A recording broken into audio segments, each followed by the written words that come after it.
bersama dengan tamu tetap Mak Izzati, iaitu yang bahagia Al-Fadil Ustaz Ahmad Dusuki Abdul Rani yang telah pun berada di Konti Kim FM. Assalamualaikum Ustaz. Waalaikumsalam warahmatullahi ta'ala wabarakatuh. Alhamdulillah sekali lagi Ustaz diberi kesempatan untuk kami menuntut ilmu bersama dengan Ustaz untuk sama-sama kita jadikan sebagai ingatan bekalan dalam kehidupan kita, insya-Allah Ustaz. Dan kalau minggu-minggu sebelum ni kita cerita tentang azab kubur dan sebagainya Ustaz, dan kali ini bicara tentang itu, pastinya ada cara sebenarnya untuk kita memastikan kita boleh terhindar daripada diazab di alam kubur. Saya rasa ini semua orang ingin lakukan Ustaz ya. Kalau boleh kita nampak bila Ustaz cerita tentang azab kubur tu pedihnya bagaimana, peritnya bagaimana, kita semua, saya percaya dah pun mulai rasa macam kalau boleh tak nak Ustaz ya, tak nak belakang. Minggu ini kita akan bawakan tajuk tentang penghindar azab kubur untuk kita sama-sama kongsi-kongsikan sebagai bekalan perisai kita ni Ustaz ya dalam kehidupan kita. Mungkin sebagai mukadimahnya, silakan Ustaz. Bismillahirrahmanirrahim. Alhamdulillahirabbil alamin wassalatu wassalamu ala asyrafil anbiya'i wal mursalin wa ala alihi wa sahbihi ajma'in. Subhanaka la ilma lana illa ma 'allamtana innaka antal alimul hakim. Rabbi shrah li sadri wa yassir li amri wa hlul 'uqdatam min lisani yafqahu qawli. Rabbi yassir wa la tu'assir wa tammim bil khair, amma ba'd. Terima kasih pada penerbit Nur Hayati Paradi dan para pendengar yang setia menunggu saat yang sebegini untuk sama-sama kita berkongsi mengenai perjalanan yang kita akan lalui pada masa yang akan datang nanti. Satu keindahan dalam kita beragama ini, agama mengajar kepada kita supaya kita sentiasa bersedia dan sentiasa berilmu dalam hidup kita agar kita menyiapkan diri kita untuk satu saat di mana kita akan keseorangan waktu mana kita berada di dalam barzah nanti. Para pendengar yang dihormati sekalian, cerita tentang mengenai suasana azab kubur ini merupakan satu perkara yang amat mengerikan. Kita tahu bahawa tak mudah apabila kita berada dalam keadaan keseorangan. Kita bayangkan kalau kita berada keseorangan di atas dunia ini pun, kalau ditanya oleh agensi penguatkuasa dan sebagainya pun, kita akan rasa terbeban. Bayangkan kita berada dalam kubur yang kita tak ada lagi tempat ruang untuk menyelamatkan diri. Kemudian kita pula dalam keadaan keseorangan. Kemudian tiada bantuan kecuali amalan-amalan yang kita kerjakan. Bagaimana kita nak lepas saat-saat yang demikian?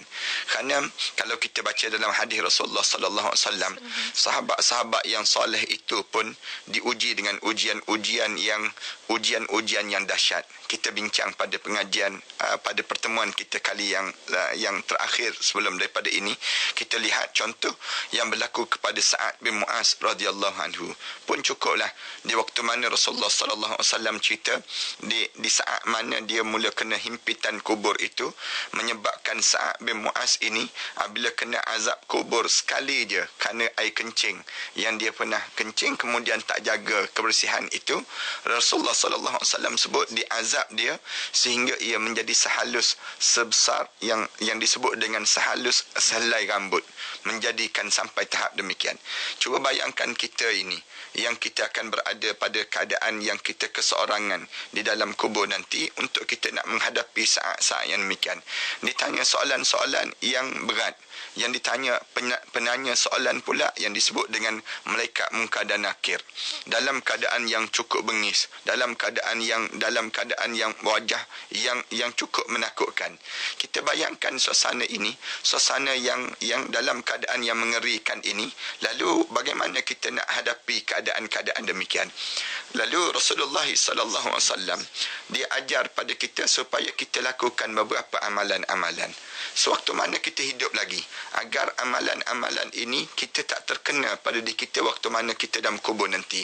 Dalam perbincangan kita kali ini, kita akan sebut beberapa perkara yang boleh menghindarkan diri kita daripada terkena azab kubur. Para alim ulama senaraikan beberapa cara dasar pada hadis Rasulullah sallallahu alaihi wasallam. Yang pertamanya, hidup kita ini hendaklah kita sentiasa berbuat baik kepada kedua ibu bapa kita. Berbuat baik kepada kedua ibu bapa kita ini merupakan amalan yang paling terbaik untuk kita nak lepaskan daripada azab kubur. Kita tahu berbuat baik pada kedua ibu bapa ini menjadi asas dalam hidup kita.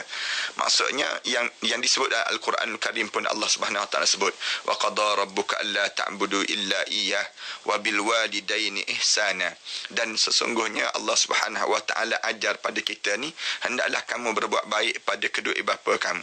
Kamu kan wa qada rabbuka alla ta'budu illa iyyah, dan Allah memerintahkan kamu supaya kamu menjadikan diri kamu hamba kepada Allah, tak ada lagi selain daripada Allah. Kemudian wabil walidaini ihsana, pada kedua ibu bapa kamu merupakan hendaklah kamu berbuat ihsan dalam hidup kamu. Berbuat baik bukan sekadar pada ibu bapa kita sahaja, tidak, tetapi kita diajar supaya berbuat baik pada ibu mertua kita dan ayah mertua kita, kerana mereka ni merupakan ibu bapa kita yang perlu kita dapatkan keredaan dalam hidupnya. Rasulullah sallallahu alaihi wasallam pun sebut, ridallah ala ridal walidain, sakhtallah ala sakhtil walidain. Keredaan Allah di bawah keredaan kedua ibu bapa kamu, kemurkaan Allah di bawah kemurkaan kedua ibu bapa kamu. Jadi di antara amalan yang kita kena jaga sangat-sangat, sewaktu mana ibu bapa kita ni masih ada, kita mestilah berbuat baik pada mereka, sama ada dalam keadaan ibu bapa kita ni ada ataupun ibu bapa kita sudah meninggal dunia, pun masih lagi kita berbuat baik pada mereka. Orang yang beruntung, orang yang mengambil kesempatan waktu mana ibu bapa tu masih ada. Saya akan sebut dalil dekat mana, dalil yang menunjukkan bagaimana membuat amalan baik kepada kedua ibu bapa ni menjadi penghindar kepada azab kubur waktu mana kita berada dalam kubur nanti. Satu. Yang keduanya, amalan kedua dalam hidup kita untuk melepaskan yang disebut dengan azab kubur, biasakan hidup kita berwuduk. Berwuduk merupakan satu amalan untuk menjadikan diri kita sentiasa dalam keadaan bersih. Dalam hidup kita, jangan lepas daripada diri kita ni sentiasa berwuduk. Ibu-ibu dan ayah-ayah yang berada kat rumah, jangan biarkan diri kita ni dalam keadaan yang berhadas, dalam keadaan yang tak cuci. Biar kita dalam keadaan sentiasa cuci. Di antara tanda kesucian seorang dalam Islam ini, bukan kesucian pada zahir begitu saja, tidak, tetapi kita dalam keadaan berwuduk. Berwuduk ni amalan yang dilakukan oleh Bilal bin Rabah radhiyallahu anhu. Kita pernah baca dalam hadis Rasulullah sallallahu alaihi wasallam. Rasulullah sallallahu alaihi wasallam sebut, aku berjalan dalam syurga, aku kedengaran waktu mana dalam peristiwa Isra Mi'raj, aku kedengaran telapak kaki yang berjalan mengikuti di belakang aku. Kalau mana aku berjalan di belakang aku ini, aku kedengaran suara telapak kaki itu, aku tanya pada malaikat Jibril, ya Jibril, siapa yang berjalan di belakang aku ni ya Jibril? Malaikat Jibril alaihissalam jawab, itulah Bilal bin Rabah ya Rasulullah. Bilal bin Rabah. Lalu bila Rasulullah sallallahu alaihi wasallam turun saja lepas pada peristiwa Isra Mi'raj itu, Rasulullah tanya pada Bilal, Bilal, amalan apa yang kamu kerjakan sehingga kan dalam syurga berjalan di mana-mana saja pun kedengaran telapak kaki kamu wahai Bilal? Bilal jawab, tak ada amalan apa ya Rasulullah, tak ada amalan apa pun yang aku buat yang terbaik ya Rasulullah. Rasulullah sebut, cuba kamu perhati betul-betul Bilal. Bilal perhati betul-betul. Bilal jawab, ya Rasulullah, hidup aku ni sentiasa berwuduk ya Rasulullah. Berwuduk dan berwuduk. Aku batal je wuduk, aku akan ambil wuduk yang baru. Aku ambil wuduk yang baru, lepas pada aku selesai ambil wuduk ya Rasulullah, aku solat sunat 2 rakaat. Katanya Bilal bin Rabah. Lalu waktu mana sebut saja begitu, lalu Rasulullah jawab, hakadha ya Bilal. Ya, sebab ini wahai Bilal, di antara benda yang menyebabkan kamu ni sampai peringkat ke dalam syurga, mana saja aku masuk dalam syurga, di situ kedengaran telapak kaki kamu wahai Bilal. Maknanya kita ni ajar pada diri kita dan didik diri kita ni sentiasa hidup berwuduk. Para hadirin sekalian, para pendengar yang dihormati sekalian, apabila kita ni sentiasa berwuduk, maknanya kita menjaga diri kita daripada kita tak berani nak buat benda-benda yang boleh membatalkan wuduk. Dan di sudut peribadi kita pun nampak lebih tersusun. Orang yang ada wuduk, dia akan senang nak jaga Al-Quran. Orang yang ada wuduk dalam hidup dia tak akan sentuh sembarangan. Dia tak akan bersalam merata dengan orang. Dia akan jaga tempat yang dia nak bersalam dengan siapa, dengan orang yang boleh batal apa ataupun tak batal wuduk dia. Maknanya kita ni, bila kita ada wuduk, kita telah membentengi diri kita. Di dunia pun kita dah benteng. Benteng daripada apa dia? Benteng daripada syaitan. Bayangkan waktu mana kita dalam kubur nanti, kerana hidup kita dalam keadaan sentiasa berwuduk, maka dia akan menjadi pelindung pada diri kita daripada kitanya kena azab kubur. Saya juga akan sebut dalil daripada mana, kerana dalil ini dalam keadaan serentak. Dalam satu hadis yang panjang yang Rasulullah cerita. Dan yang ketiga, saya nak sebutnya, amalan yang perlu kita jaga dalam hidup kita, banyakkan zikir kepada Allah. Zikir kepada Allah ni kena sentiasa ada dalam hidup kita. Allah Subhanahu Wa Taala ajar dalam Al-Quran, ala bi zikrillahi tatmainnul qulub. Hendaklah kamu tahu, dengan kamu zikir kepada Allah ini akan menenangkan jiwa kamu. Bayangkan di dunia ini boleh tenang dengan zikir. Dalam kubur nanti tenanglah dengan zikir yang kita buat. Dan kita kena faham bahawa zikir ini merupakan nyawa kepada diri kita lepas pada kita berada dalam kubur nanti. Saya sentiasa sebut sebelum daripada ni, kita hidup dalam kandungan ibu, kita hidup dalam air. Bahkan kalau air itu pecah dan air itu tak ada, maka kita akan kelemasan. Kerana air, kita hidup dalam air. Tapi kita hidup di atas dunia, kita tak hidup lagi dengan dalam air. Tetapi kita hidup dengan oksigen. Kita hidup dengan oksigen. Bahkan kalau oksigen ini tak ada, maka kita akan kelemasan dan kita akan kematian. Demikian juga kita dalam kubur. Dalam kubur kita tak akan hidup dalam air. Kita tak akan hidup dengan yang disebut dengan oksigen. Tetapi benda apa yang boleh menghidupkan kita? Zikir. Zikir ini menghidupkan pada diri kita. Zikir di atas dunia. Jangan tertinggal daripada zikir dan zikir. Kita baca dalam kitab-kitab cerita tentang bagaimana sahabat-sahabat berzikir. Contohnya, kita buat contoh Abu Hurairah radhiyallahu anhu. Abu Hurairah radhiyallahu anhu, dia akan sentiasa berzikir dalam hidup dia dan dia tak akan tidur selagi mana dia tak menghabiskan zikir subhanallah walhamdulillah wala ilaha illallah wallahu akbar sebanyak 17,000 kali sehari. 17,000 kali baru dia boleh tidur. Cuba try kita buat malam ni, nak tengok. Malam ni kita tidur sebut 17,000 je. Subhanallah walhamdulillah wallahu akbar. Rasa tak sempat 17,000, rasa 17 kali pun dengkur dah. Allah Kerana Akbar. Kerana kita ni jarang sangat untuk kita nak berzikir dalam hidup kita. Zikir ni menjadi satu pelindung pada diri kita. Zikir, waktu mana kita nak makan, kita ada zikir makan. Waktu mana kita nak berjalan, kita ada zikir berjalan. Waktu mana kita nak hidup dengan anak keluarga, kita ada zikir kita. Zikir ni disusun oleh para alim ulama. Bahkan kenapa zikir tadi? Di antara kerana sebabnya zikir ini menjadi pelindung pada kita dan penghindar kita daripada terkenanya azab kubur. Sebab tu jangan tinggal zikir berterusan. Mulut kita ni kena rajin sebagaimana yang telah berlaku kepada sahabat-sahabat isteri Rasulullah sallallahu alaihi wasallam. Pernah kan Rasulullah sallallahu alaihi wasallam sebut kepada isteri Rasulullah sallallahu alaihi wasallam, waktu mana Rasulullah tengok isteri Rasulullah duduk saja di atas tikas sejadah, waktu mana duduk atas tikas sejadah itu Rasulullah sallallahu alaihi wasallam, Rasulullah nak pergi sembahyang subuh. Kemudian Rasulullah balik, tiba-tiba tengok lagi isterinya dalam keadaan di atas tikas sejadah lagi. Rasulullah tanya lagi pada isterinya, sejak daripada aku turun tadi sampailah aku kembali, kamu masih lagi berada di atas tikas sejadah ini? Lalu isteri jawab, ya. Rasulullah jawab, nak tak kalau aku ajar pada kamu beberapa zikir yang kalau kamu sebut saja zikir ini, maka pahala dia sama dengan start daripada kamu duduk pagi tadi sampai saat ini. Lalu isteri dia tanya, apa dia ya Rasulullah? Rasulullah sallallahu alaihi wasallam sebutlah mulut kamu, subhanallahi adada khalqih wa ridha nafsih wa zinata arsyih wa midada kalimatih. Subhanallahi wa bihamdi. Maha suci Allah, segala pujian-pujian untuknya. Ini subhanallah wa bihamdi. Adada khalqih, sebanyak mana pujian ini, sebanyak kejadian yang Allah jadikan. Adada khalqih wa ridha nafsi, dan aku mengharapkan daripada keredaan kamu ya Allah. Wa zinata arsyih wa midada kalimati, dan sebanyak mana tulisan-tulisan yang ditulis ini pujian-pujian untuk Allah. Nak sebutnya, Rasulullah kata kamu sebut 7 kali je. 7 kali je kamu sebut, pahala dia menyamai dengan saat mana kamu duduk sejak daripada sebelum subuh tadi sampai saat waktu duha ini. Maknanya zikir ini menjadi kekuatan. Bahkan ada pernah sahabat Rasulullah sallallahu alaihi wasallam yang duduk menangis dan termenung dalam masjid. Kemudian dalam keadaan saat mana orang lain sedang bekerja, tiba-tiba dia tak pergi bekerja. Rasulullah sallallahu alaihi wasallam tengok dia.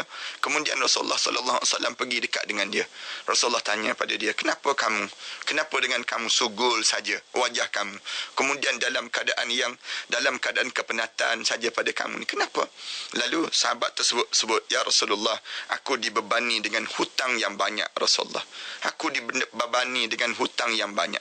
Rasulullah tanya pada dia, nak tak kalau aku ajar pada kamu satu doa yang kamu amalkan doa ini, kamu jadikan dalam hidup kamu satu rutin zikir pada diri kamu, mudah-mudahan Allah akan lepaskan kamu daripada bebanan ini. Lalu dia sebut apa dia? ya Rasulullah? Lalu Rasulullah sallallahu alaihi wasallam ajar pada dia sebut, Allahumma inni a'udzubika minal hammi wal hazan wa a'udzubika minal ajzi wal kasal wa a'udzubika minal jubni wal bukhl wa a'udzubika min ghalabatid daini wa qahrir rijal.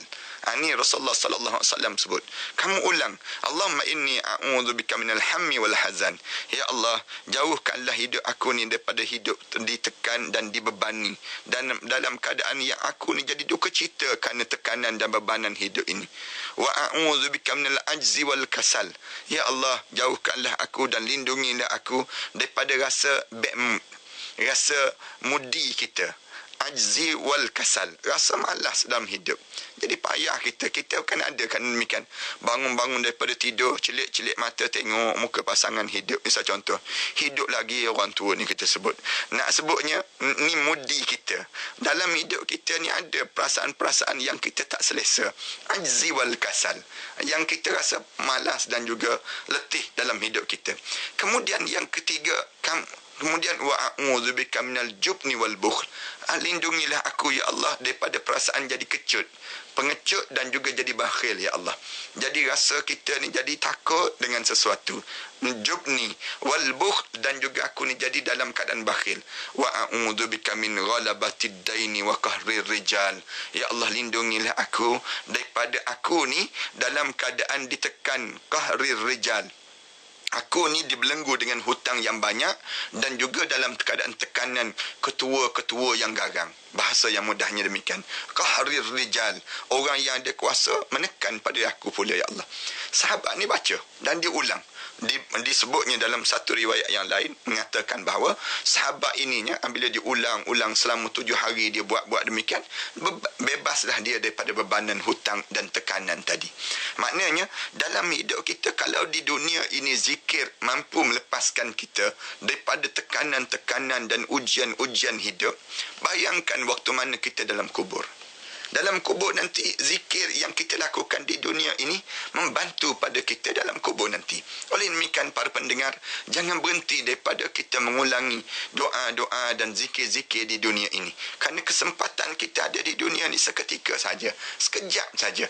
Oleh demikian, kitanya di antara benda yang boleh menghindar kita daripada azab kubur ini ialah salah satunya zikir. Zikir yang banyak yang kita jaga. Kemudian yang keempat yang kita kena jaga ialah yang disebut dengan jaga solat. Hafizu ala salah. Menjaga solat. Waktu mana hidup atas dunia ni, solat jangan tinggal pada diri kitanya. Jaga solat. Solat ni awwalu yuhasibu indallahi yaumal qiyamah. Soalan yang pertama yang akan ditanya di hadapan Allah nanti. Jangan tinggal solat. Kerana solat ni imaduddin, menjadi asas dalam beragama. Rasulullah sallallahu alaihi wasallam sebut, wa man aqamaha faqad aqamad-din wa man tarakaha faqad hadamad-din. Rasulullah sebut, siapa-siapa yang mendirikan solat, dia sudah mendirikan agama pada jasad dia. Mana-mana orang yang meninggalkan solat, jangan tinggal je solat, faqad hadamad-din, dia sudah menghancurkan agama yang ada pada diri dia. Rugilah kita kalau para pendengar di kalangan kita hari ini yang ramai yang tinggal solat. Rugi kita. Bukan sekadar kita rugi di dunia, bahkan kita rugi dalam kubur nanti. Di akhirat nanti pun lebih-lebih lagi lah. Dan tujuan asas untuk kita hidup di atas dunia ni, li'abudullah, tujuan untuk menjadi hamba pada Allah. Simbol kehambaan diri kepada Allah ialah melalui solat. Solat ni dipanggil simbol perhambaan diri. Jadi oleh demikian kita jagalah solat. Jangan solat jaga kita, biar kita jaga solat. Maksud solat jaga kita ni apa dia? Dah lewat-lewat baru kita nak solat. Jangan. Tetapi dalam hidup kita ni, kita sentiasa dalam keadaan jaga pada diri kita. Belum lagi nak masuk waktu, kita dah bersedia untuk kita nak solat. Salah satu tanda tadi apa dia? Kita dah ada wuduk, kita dah bersiap masa, dan kita biar kita ingat pukul berapa yang akan masuknya waktu untuk kita nak jaga solat. Orang yang jaga solat ni, di antara benda yang paling untung dia, dalam kubur nanti tak ada lagi. Dia boleh menghindarkan diri daripada azab kubur. Kerana selain daripada itu, memudahkan dia terkena dengan azab kubur. Oleh demikian kita diajar supaya hidup kita ni, solat ni menjadi keutamaan. Lebih utama daripada makan. Lebih utama daripada berborak dan bercakap dengan orang lain. Tetapi menjadi keutamaan dalam hidup kita ialah yang disebut dengan kita bercakap dan berbincang dalam hidup kita hanya melalui solat. kita bercakap dengan Allah, mengadu pada Allah dalam solat kita. Rugi para penonton dan para pendengar yang mendengar siaran ini kalau kalian tertinggal solat. Rugi kalian. Kerana hidup kita ni akan menyebabkan penyesalan yang tak sudah. Orang yang boleh sujud pada Allah itu satu nikmat yang besar yang Allah kurniakan dalam hidup. Jangan kita tinggalkan pada diri kita solat ini. Kemudian yang kelima, yang boleh menyelamatkan kita daripada azab kubur, menghindar kubur kita ini, yang disebut dengan puasa wajib dan juga puasa sunat. Puasa pada diri kita ni antara amalan penghindar kepada kita daripada azab kubur. Azab kubur kita ni kerana apa dia? Kerana kadang-kadang kita akan ditanya berdasar pada apa yang kita makan, berdasar pada apa yang masuk dalam mulut kita.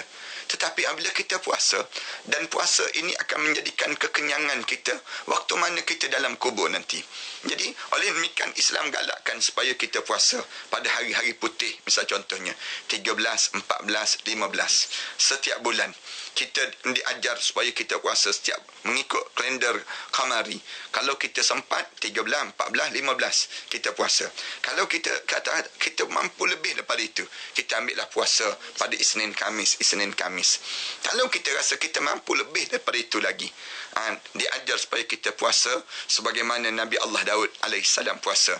Hari ini puasa, kemudian besok berbuka. Kemudian demikianlah selang-seli pada diri kita. Tapi yang rasa yang ni payah ni kita nak buat.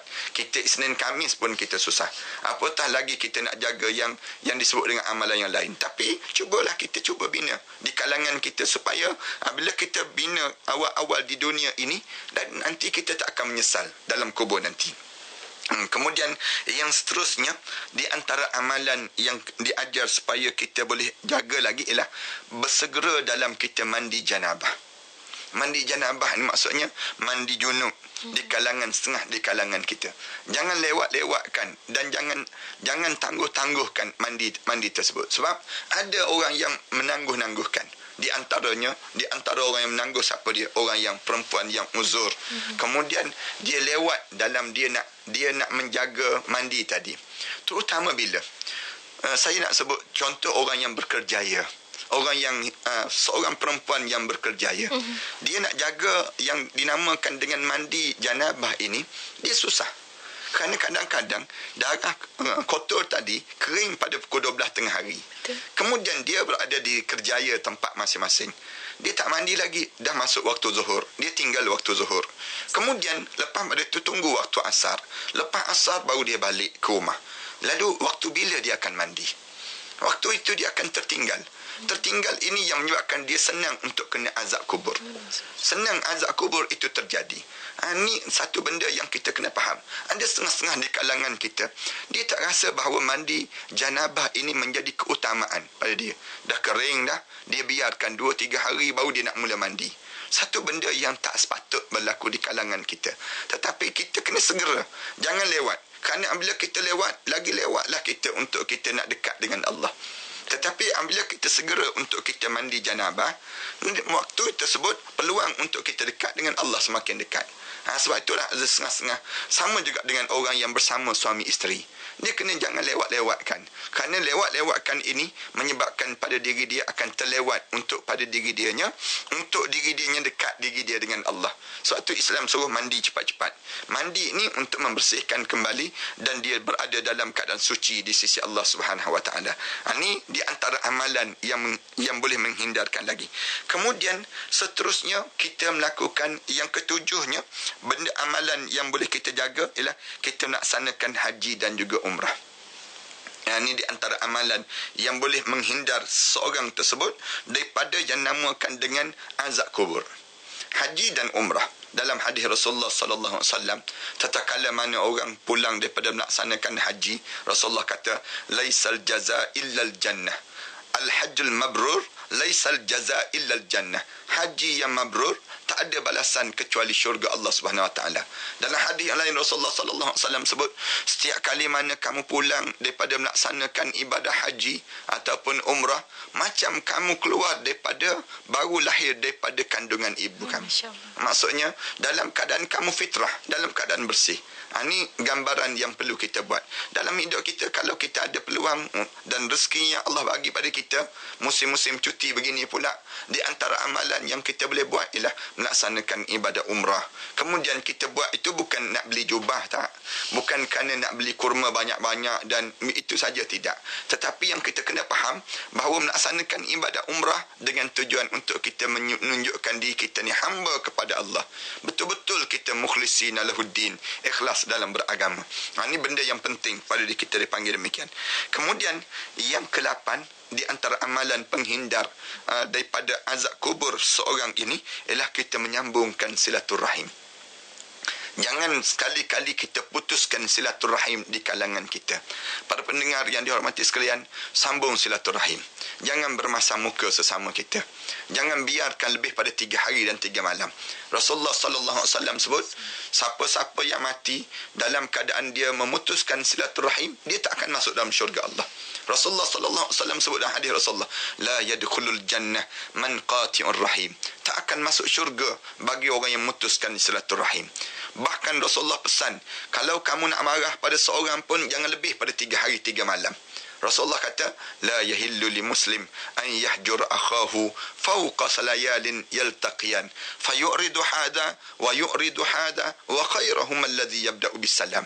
Rasulullah kata, tak halal bagi diri kamu kalau kamu bertelagah sesama kamu ataupun kamu bertengkar sesama kamu lebih 3 hari 3 malam. Dan lebih pada 3 hari 3 malam ini, kemudian masing-masing jumpa, masing-masing fayuridu hada wa yuridu hada, paling di antara satu sama lain. Orang tu paling sebelah sini, orang ni paling sebelah sini. Tak nak tengok di antara satu sama lain tersebut. Wa khairuhum alladhi yabda'u bisalam. Orang yang terbaik di antara mereka berdua ini, siapa yang memulakan bagi salam. Jangan meninggal dunia dalam keadaan kita memutuskan silaturahim. Kerana azab kubur itu tersedia untuk orang yang memutuskan silaturahim. Jangan sekali-kali kita tak tegur siapa. Orang yang kita tak tegur siapa tu bukan orang lain, adik-beradik kita je. Orang yang kita tak tegur siapa tu bukannya orang lain pun, di kalangan mak saudara kita, sepupu kita. Kadang-kadang yang kita tak tegur siapa ni punca apa? Punca tanah je. Tanah sikit je. Kadang-kadang kerana ayam itik kita berkelahi. Kadang-kadang kerana buah-buahan kita berkelahi, benda-benda yang remeh-temeh, yang tak berbaloi pun masuk neraka dipanggil. Kalaulah berkelahi kerana harta benda yang berbilion-bilion, itu lain. Maknanya padan lah. Kalau nak gambarkan pada diri dia, dia berkelahi tersebut benda yang besar sangat. Tapi ini benda yang kecil-kecil pun kita berkelahi di kalangan kita. Kalau di kampung-kampung demikian, ataupun di bandar sama juga. Kadang-kadang kita berkelahi dalam pahaman-pahaman di kalangan masyarakat kita. Satu benda yang tak sewajar. Kita kena cari jalan perdamaian.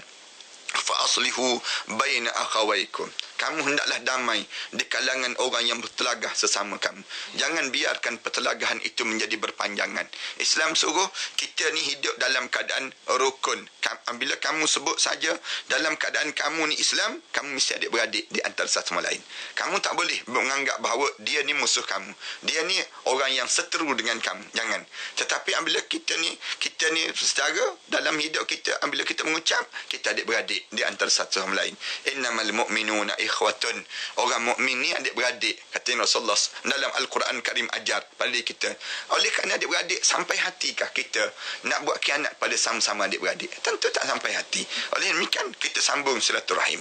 Jangan kita rosakkan. Nama lagi daripada silah ar-rahim. Rahim ni diambil daripada kandungan ibu.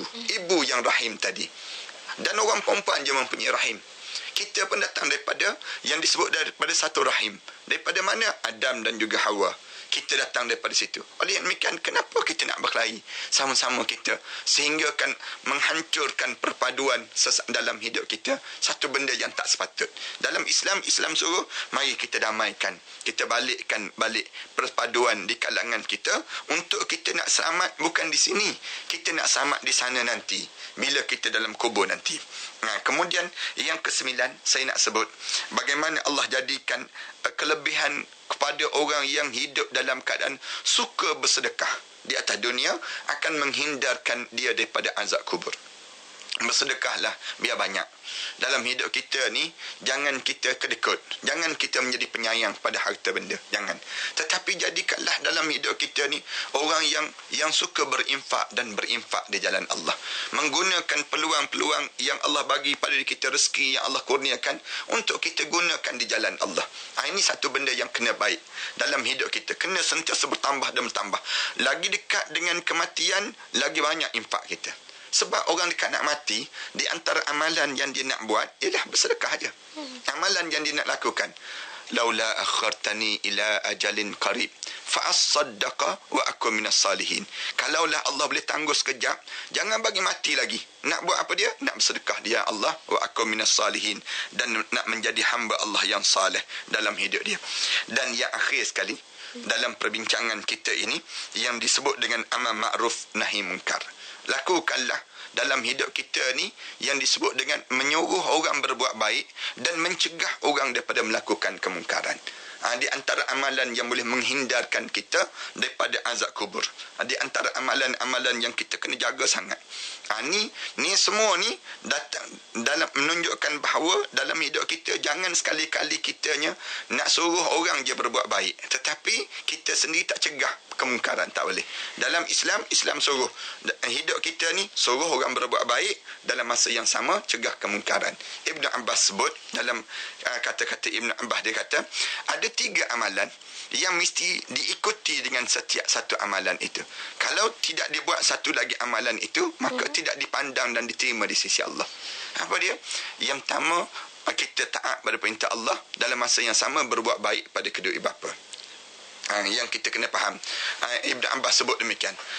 Mana-mana orang yang taat pada perintah Allah tapi tak berbuat baik pada kedua ibu bapa, maka amalan salah satu tidak diterima oleh Allah. Dia buat baik pada ibu bapa tapi tak jaga Allah, pun tak diterima di sisi Allah. Yang kedua, amal ma'ruf mesti disertai nahi munkar. Benda yang kita suruh orang buat baik mesti berserta dengan cegah kemungkaran. Dan yang ketiga, kamu diajar supaya mendirikan sembahyang dan menunaikan zakat. Ini Allah sertakan sekali amalan itu. Aqamus salah wa itaiz zakah. Kamu mendirikan sembahyang dan kamu kena tunaikan zakat. Ini di antara amalan-amalan yang saya nak sebut di antara 10 amalan yang perlu kita lakukan pada kali ini dengan tujuan untuk kita nak mendekatkan diri kita pada Allah Subhanahu wa taala dan menyelamatkan kita daripada azab kubur pada diri kita. Wallahu a'lam. Insya-Allah, alhamdulillah, itu dan perisai-perisai yang telah Ustaz berikannya diperincikan satu persatu. Alhamdulillah, terima kasih banyak Ustaz. Walaupun 10 item, kalau dibuat dengan bersungguh-sungguh Ustaz, ya, insya-Allah dapat menghindarkan daripada azab kubur, insya-Allah. Dan kita akan berhenti rehat seketika. Bagi anda jangan ke mana-mana, teruskan kesetiaan bersama Mauizati hanya di Kim FM, pilihan utama petang anda. Petang Khamis ini bertemankan saya Nurhayati Paradi dan juga Ustaz Ahmad Dasuki Abdul Rani di Konti. Alhamdulillah, kita nak sambung lagi cerita-cerita tentang penghindar azab kubur. Ustaz dah berikan 10 item tadi, ya, untuk sama-sama kita perhalusi satu persatu, jadikan kebiasaan dalam kehidupan kita, insya-Allah. Memang susah Ustaz, kadang-kadang macam mana lah nak gekalkan berwuduk, ya, kadang-kadang memang sukar, tapi yang kena usahakan Ustaz, ya, insya-Allah. Dan mungkin di hujung ni Ustaz, kalau Ustaz boleh sambung sedikit lagi Ustaz pencerahan bab penghindar azab kubur ini Ustaz. Ya, saya nak sebut begini, bahawa mungkin saja kita akan sebut Ustaz, daripada mana semua perkara yang Ustaz sebut tadi, yang menyebabkan terjadinya perkara demikian. Saya nak sebut di sana ada dalil yang disebut oleh Imam At-Tabrani dalam kitab dia, daripada Jami'ul Kabir, daripada Imam Tirmizi dalam kitab dia Nawadul Al-Usul, dan juga As-Subhani dalam At-Targhib. Cerita tentang menuturkan riwayat daripada Abdul Rahman Ibnu Samrah. Dia berkata pada satu ketika, pada satu hari Rasulullah sallallahu alaihi wasallam pernah bersabda. Rasulullah sallallahu alaihi wasallam pernah sebut begini. Rasulullah sebut pada sahabat, semalam aku bermimpi melihat seorang daripada kalangan umat aku didatangi oleh malaikat maut yang nak mencabut nyawa dia. Ni yang menyebabkan kita sebut 10-10 tadi. Rasulullah sallallahu alaihi wasallam mimpi waktu mana malaikat maut nak cabut nyawa dia ni, lalu di antara benda yang boleh menyelamatkan pada dia, datang amal kebaikan yang dilakukan kepada orang tuanya. Itu dalil yang pertama. Oleh kerana dia datang berbuat baik pada kedua ibu bapa dia menghalang malaikat maut tadi. Menghalang maksudnya untuk diazab. digambarkan oleh para alim ulama untuk mentafsirkan pada perkara yang berlaku demikian. Dia menghalang itu bukan dia tak mati tak, tetapi tak kena azab pada diri dia, menghalang pada perkara demikian. Kemudian Rasulullah sallallahu alaihi wasallam sebut, aku juga melihat salah seorang daripada umat aku yang dibentang bagi dia azab kubur. Lalu di waktu mana dia nak diazab itu, datanglah wuduk dia menyelamatkan dia daripada azab tersebut. Maknanya betul lah dalam yang kita sebut tadi bahawa wuduk ni di antara amalan yang perlu kita jaganya. Kemudian aku melihat salah seorang lagi daripada umat aku dikelilingi oleh syaitan. Lalu datang zikrullah yang pernah dilakukan dalam hidup dia. Maknanya dia banyakkan zikir. Zikir ni penghalang pada diri kita daripada gangguan syaitan. Sebab tu kita diajar supaya banyakkan istighfar. Waktu mana kita tengah-tengah marah tu, kadang-kadang kita tengah-tengah marah, tiba-tiba kita sebut astaghfirullahalazim, astaghfirullahalazim, tak boleh masuk syaitan dalam hidup kita. Datang perasaan cemburu kadang-kadang kan. Waktu mana kita datang cemburu kita dan sebagainya, cuba kita istighfar banyak-banyak. Waktu mana kita istighfar tadi menyebabkan kekuatan pada kita. Kemudian disebut laginya, aku melihat seorang daripada umat aku yang dikelilingi oleh para malaikat yang memberi seksa, lalu solat dia datang. Solat yang mendatangi. Lalu Rasulullah sallallahu alaihi wasallam sebut lagi, aku melihat seorang daripada umat aku yang mengeluarkan lidah kerana kehausan. Setiap kali ada kolam, dia dilarang daripada mendekatinya. Lalu puasa dia yang pernah dikerjakan mendatanginya. Itu dalil yang menunjukkan kita ni diajar supaya kita ni buat amalan ini. Kemudian Rasulullah sallallahu alaihi wasallam cerita lagi, aku melihat salah seorang daripada umat aku sedangkan para nabi duduk mengelilinginya. Setiap kali mana dia mendekati garisan lingkaran itu, mereka mengusir umat itu. Maknanya kita nak datang dekat dengan Rasulullah, dengan nabi-nabi, kelompok nabi-nabi kena halau, tak boleh datang dekat dengan Nabi. Yang menyebabkan mandi janabah dia tadi yang dia pernah dilakukan di atas dunia, menyelamatkan diri dia daripada menghampiri tempat nabi-nabi dan juga para rasul tadi. Ini di antara dalil lagi. Kemudian Rasulullah sallallahu alaihi wasallam sebut, aku melihat seorang daripada umat aku yang di hadapan dia dan di belakangnya terdapat kegelapan, sedangkan dia sendiri bingung, tak tahu nak ke mana, nak buat apa dia. Lalu haji dan umrah yang mendatanginya untuk menyelamatkannya. Itu semua saya sebut dalil-dalil yang menunjukkan bagaimana amalan haji dan umrah tadi menyelamatkan seorang. Kemudian Rasulullah sallallahu alaihi wasallam sebut lagi, aku menyaksikan seorang daripada umat aku yang mengajak orang mukmin lain untuk bercakap. Tengok keadaan yang berlaku, tetapi mereka sama sekali tidak mengajak berbicara. Tak ada orang nak bercakap dengan dia. Dia nak bercakap dengan orang tak nak bercakap. Lalu datang silaturahim dia. Seraya silaturahim dia sebut, wahai sekalian orang ramai yang beriman, ajaklah dia bercakap. Kerana dia di antara orang yang menyambung silaturahim di atas dunia dahulu. Maknanya, ini semua menunjukkan bahawa perkara demikian akan terjadi dan terjadi dalam hidup kita. Kemudian yang kesembilan yang kita sebut sedekah tadi, aku menyaksikan salah seorang daripada umat aku yang berusaha menghalangi kemarahan api panas daripada wajahnya dan dengan tangan dia. Lalu sedekah yang pernah dikeluarkan mendatanginya dan menjadi penghalang kepada wajahnya sekaligus tempat dia bernaung kerana sedekah yang dilakukan tadi. Maknanya Rasulullah sallallahu alaihi wasallam ajar pada kita ni hidup dalam keadaan banyakkan infak dan banyakkan infak. Kemudian Rasulullah sebut, aku melihat seorang umatku yang diserang oleh malaikat Zabaniyah daripada segala arah. Kemudian lalu amal ma'ruf nahi mungkar yang pernah dilakukan mendatangi dan menyelamatkan dia daripada diazab ini sendiri. Nak sebut gambaran 10 perkara ni semua terlibat dengan dalil-dalil yang menunjukkan bagaimana kita boleh lakukan 10 perkara itu menyelamatkan kita daripada terkenanya azab kubur nanti. Saya harap supaya para pendengar dan juga saya sendiri akan terselamat daripada yang disebut dengan azab kubur ini dengan amalan-amalan yang kita kerjakan waktu mana kita hidup atas dunia ini. Kerana kita dah bincang dah sebelum daripada ni bagaimana sengsaranya dan bagaimana sukarnya, bagaimana meremangnya bulu roma kita. Tiap kali mana kita yang terkena dengan azab kubur ini, tak mungkin boleh menyelamatkan kita kecuali amalan-amalan ini yang mesti kita kerjakan waktu mana kita hidup ini. InsyaAllah. Dan Ustaz, ada juga persoalan Ustaz, macam mana Ustaz kalau dalam situasi anak ya, masa muda-muda dia biasa je dengan macam-macam, dengan melawan ibu bapa dan sebagainya, dan bila dah berusia, dah lanjut usia, sekarang baru tahu bahawa pentingnya untuk menjaga hubungan yang baik dengan ibu ayah dan sebagainya, tapi ibu ayah dah tak ada Ustaz. Apa yang boleh dilakukan Ustaz? Di antaranya amalan banyakkan doa. Doa anak-anak ni jangan tinggal daripada doa dengan ibu bapa mereka yang telah meninggal dunia itu. Dan pernah disebut dalam kitab cerita tentang mengenai bagaimana tiga doa daripada anak perempuan yang berdoa kepada seorang ayah yang berada di dalam keadaan azab yang dimimpi oleh seorang para alim ulama, menyelamatkan ayah tersebut kerana hasil daripada doa-doa yang dilakukan oleh anak-anak ini sendiri. Sama juga kita waktu mana kita, ya, sebagaimana yang tanya oleh Puan Nur Hayati sebentar tadi, tentang mengenai bagaimana waktu mana muda-muda dahulu memang kita ni banyak menyinggung hati mak ayah kita. Tapi sekarang mak ayah kita dah tak ada dah. Tak ada cara melainkan kitanya berinfak di atas nama dia.